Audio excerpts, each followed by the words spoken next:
स्वामींच्या नावातच सामर्थ्य आहे. केवळ नामस्मरणाने संकट दूर होतात. हा अत्यंत गूढ पण अनुभवाने सिद्ध झालेला आध्यात्मिक सत्य आहे.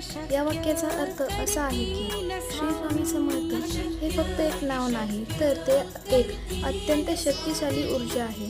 जेव्हा एखादी व्यक्ती श्रद्धा ठेवून मनापासून शांत मनाने श्री स्वामी समर्थांचा जप करते, तेव्हा त्याच्या मनातील भीती, चिंता आणि अडचणी आपोआप हलक्या वाटू लागतात.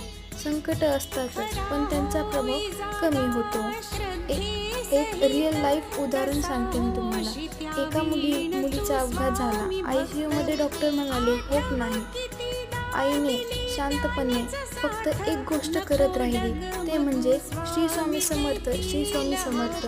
ती मुलगी 3 दिवसांनी शुद्धीवर आली, सावरली. सर्वांनी एकाच गोष्टीचा उल्लेख केला, आईंचं शुद्ध